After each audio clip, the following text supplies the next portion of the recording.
हम आपको सुनाएँगे motivational story एक बच्चे की। एक गरीब बच्चा। एक समय की बात, एक छोटे से गाँव में एक गरीब लड़का रहता था। उसके पिता मज़दूर थे और गरीबी के कारण उनके परिवार में संघर्ष था।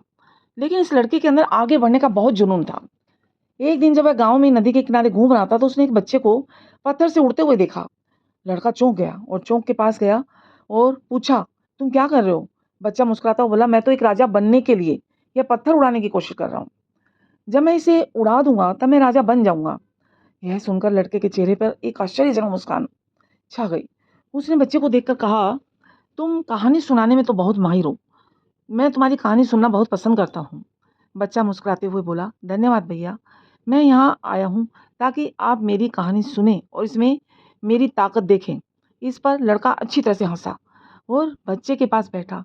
बच्चा ने शुरू कर दिया, "एक बार की बात है, एक गाँव में एक छोटे से लड़के का जन्म हुआ। उसके घर में सभी लोग उसे नास्तिक कहकर बुलाते थे। लड़का ने हमेशा यह सुनकर रोता था। लेकिन एक दिन उन्होंने तय किया कि वह खुद को साबित करेगा। मतलब लड़के ने तय किया कि वह खुद को साबित करके दिखाएगा।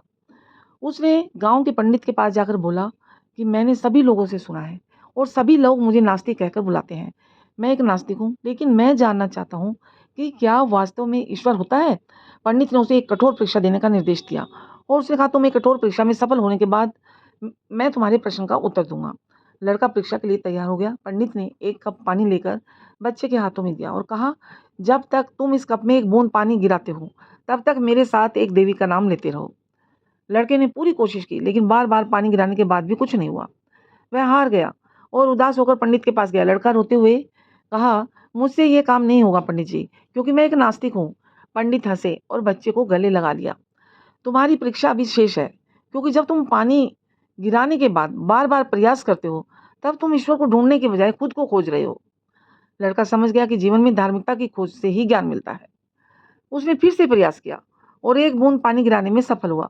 उसे एक आभारी मनोभाव के नाम लेते हुए बच्चे ने कहा, अब मैं ईश्वर को नहीं खोज रहा हूँ, क्योंकि मैं अपनी आंतरिक शक्ति को पहचाना है। तो यह कहानी बच्चों हमें सिखाती है कि सच्ची धार्मिकता व्यक्ति के अंतर्मन की खोज है। जब हम अपनी आंतरिक शक्ति को पहचानते हैं, तब हम जीवन को एक नई दृष्टि में देखते हैं और बिल्कुल नई दृष्टि से देखते हैं और सभी बाधाओं को पार करके सफलता की ऊंचाइयों को छू सकते हैं। हर कोई, हर किसी के लिए है ये कहानी।